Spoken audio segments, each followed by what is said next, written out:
দর্শক, হজ ক্যাম্পে রয়েছেন সহকর্মী ইউসুফ ভুঁইয়া, সরাসরি যোগ দিচ্ছেন তিনি। ইউসুফ, হজ যাত্রার প্রস্তুতি কেমন দেখছেন? ব্যবস্থাপনা নিয়ে হজ যাত্রীদের কোনো অভিযোগ রয়েছে কিনা? কেমন দেখছেন পরিস্থিতি, জানাবেন।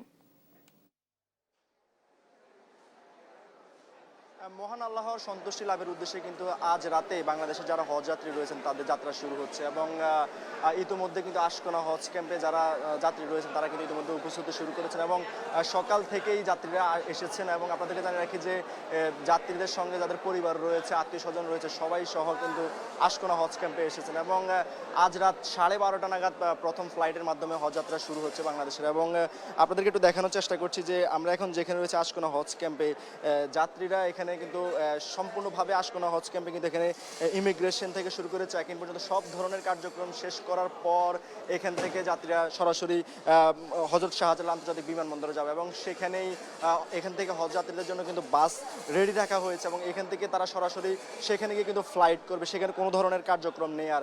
এবং এই যে হজ যাত্রাটি কিন্তু আনুষ্ঠানিকভাবে উদ্বোধন করবেন প্রধানমন্ত্রী তারেক রহমান। তিনি আনুষ্ঠানিকভাবে সেটি উদ্বোধন করার আগে এখানে আসবেন আশকোনা হজ ক্যাম্পে হজ যাত্রীদের সঙ্গে সৌজন্য সাক্ষাৎ করার জন্য এবং কোনো ধরনের সমস্যা রয়েছে কিনা সব ধরনের বিষয় জানার জন্য কিন্তু তিনি এখানে আসবেন। আমাদের কাছে তথ্য রয়েছে। এবং এর বাইরে যদি বলি, এই যে আজকে যে রাত 12:30টার দিকে যে প্রথম যে হজ যাত্রা ফ্লাইটটি রয়েছে, সেই ফ্লাইটটি কিন্তু 419 জন যাত্রী নিয়ে প্রথম ফ্লাইটটি রওনা হবে বাংলাদেশ হযরত শাহজালাল আন্তর্জাতিক বিমানবন্দর থেকে। এবং অ্যান্টি স্লিপার টেকনোলজি ও সফট টেক্সচারটাই নরম ঘাসের স্পর্শ, সাপোর্ট গ্রাসম্যাট, নান্দনিকতার ছোঁয়া।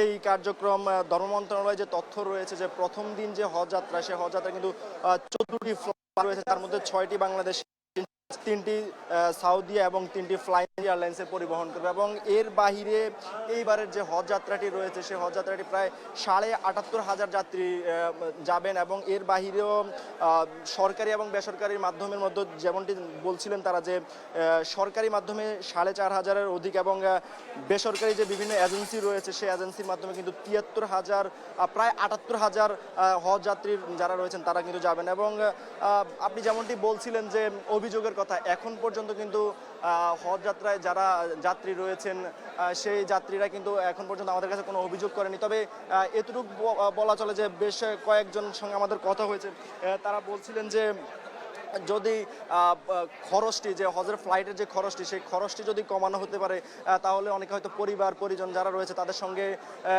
একসঙ্গে হজ যাত্রা যেতে পারবেন। এবং এর বাইরেও আপনি জানেন যে আজকে কিন্তু ধর্মমন্ত্রীও এসেছিলেন এবং ধর্মমন্ত্রীও বলেছিলেন যে হজ যাত্রায় খরচ যদি কিছুটা কমানো যায় সে ব্যাপারে কিন্তু সরকার কাজ করছেন। তো বলা চলে যে আজকে রাত আনুষ্ঠানিকভাবে হজ যাত্রায় বাংলাদেশ থেকে যাচ্ছে এবং যারা হজ যাত্রী রয়েছেন তারা কিন্তু আপনি আমার আশেপাশে দেখতে পাচ্ছেন, তারা সবাই কিন্তু এখানে আশকোনা হজ ক্যাম্পে এসে উপস্থিত হয়েছেন এবং আনুষ্ঠানিকভাবে প্রধানমন্ত্রী তারেক রহমান আসবেন এবং উদ্বোধন করবেন, তার পরবর্তীতে কিন্তু হজ ফ্লাইট শুরু হবে। তো এ ছিল আশকোনা হজ ক্যাম্প থেকে আমার কাছে সবশেষ পরিস্থিতি।